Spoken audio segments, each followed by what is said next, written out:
cabdiraxmaan wasiiru dowlaha wasaaradda macdinta iyo shidaalka ee dalka Itoobiya Gwang Tulam ayaa u waramay wargeys la yiraahdo The Reporter oo kamid ah wargeysyada gaarka loo leeyahay ee ka soo baxa dalka Itoobiya. Wargeyskan marka wuxuu ka soo baxaa afafka Amxaariga iyo Ingiriiska, waana wargeys aad loo akhris badan yahay. Marka wasiirku wareysigiisa waxa uu ku sheegay in shidaalkii ugu badnaa abid laga helay deegaanka Soomaalida, isagoo sheegay waliba aaga laga helay ku tilmaamay Xeelo Qur'aan.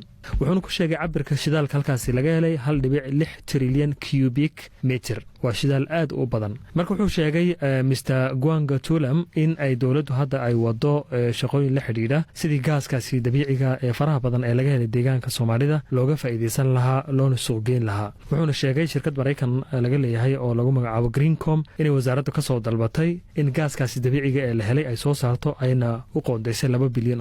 waxaana u sheegnay ayuu yiri wasiir dowluhu in arintani lagala tashanayo shirkadda New Age ee gaaskani baaritaanka ku heshay. waa gaaska cusub hadda deegaanka Soomaalida laga helay faraha badan, shirkadda New Age oo laga leeyahay dalka Britain.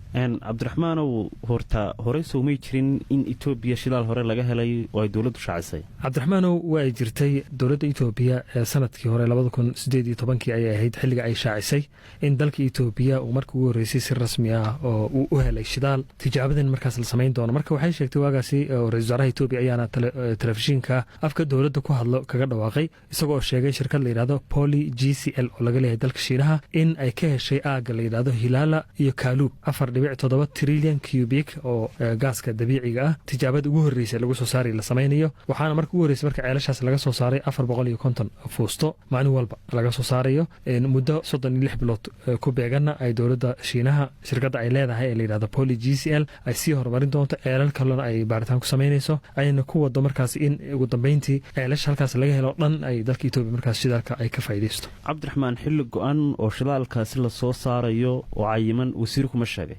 cabdiraxmaan waa uu sheegay, waxaana uu yiri wasiirku mar uu waramay wargeyska The Reporter ilaa 2021 in ay Itoobiya shidaalka dhoofinayso. isagoo waliba intaas ku daray in 736 kilomitir oo tuubooyinkii gaaska qaadi lahaa laga qaadayo halka ceelasha ay ku yaaliin ilaa iyo Djibouti la gaarsiinayo. dowladda Djibouti Itoobiya heshiiskaasi ay saxdeen. marka guud ahaan shidaalkan Itoobiya hadda ay heshay haddii ay sidii looga talagalay u soo saarto oo in dibadaha u iibgeyso, waxa Itoobiya sanadkii ay ka heli doontaa cabdiraxmaan dakhli dhan $7 bilyan.